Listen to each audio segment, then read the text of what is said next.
So here she's acting happy inside her handsome home.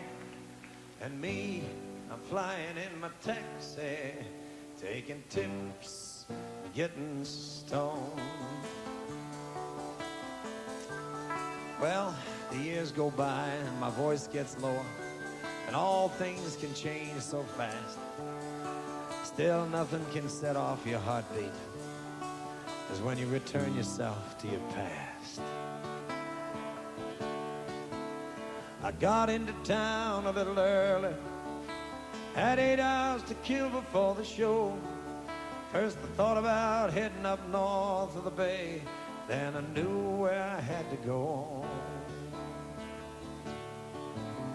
I thought about taking a limousine, or at least a fancy car, but I ended up taking a taxi, 'cause that's how I got this far. You see, 10 years ago it was the front seat, driving stoned and feeling no pain. Now here I am straight and sitting in the back, hitting 16 Parkside Lane.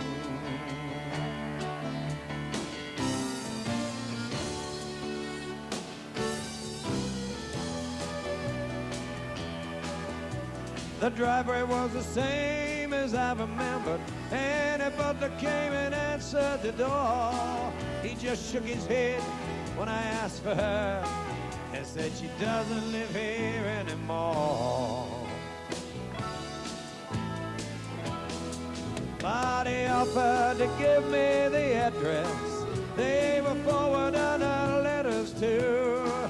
I just took it and returned to the cabbie and said, I got one more fare for you.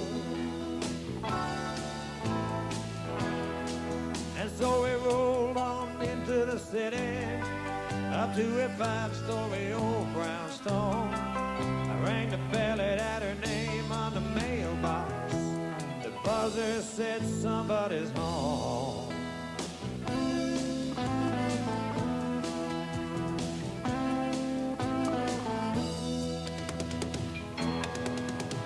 The look on her face as she opened the door was like an old joke told by a friend.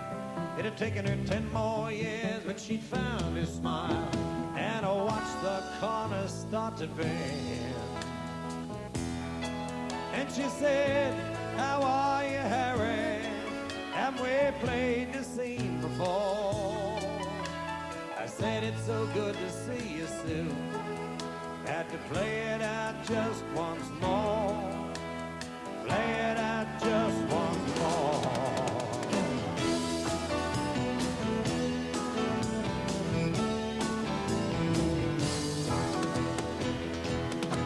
She said, I've heard you flying high on my radio. I answered, it's not all it seems. That's when she laughed and she said, it's better sometimes when we don't get to touch our dreams.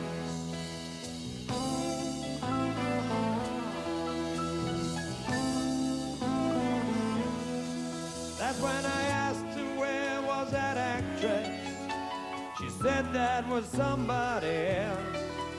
When I asked her why she looked so happy now, she said, I finally like myself. At last I like myself.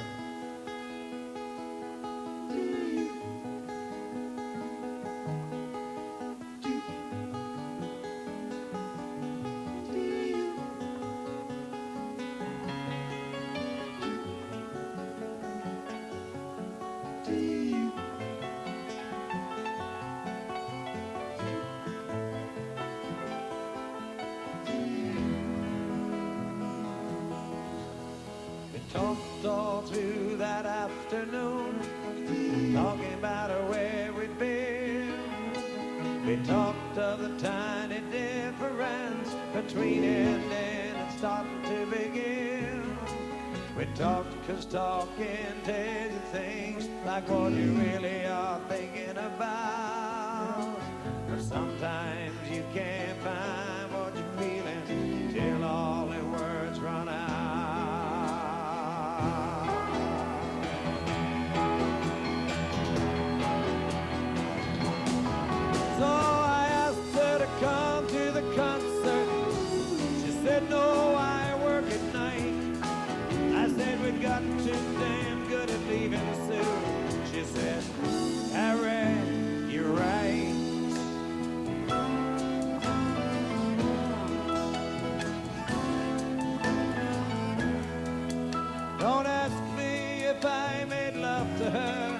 which one of us started to cry?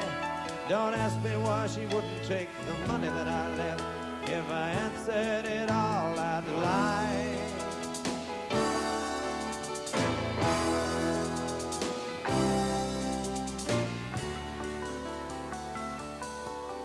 So I thought about her as I sang that night, and of how the circle keeps rolling around, and of how I act as I'm facing the footlights, and how she's flying with both feet on the ground. Yes, I guess it's a sequel to our story, from our journey between heaven and hell, with half the time thinking of what might have been, and half thinking just as well. I guess only time will tell.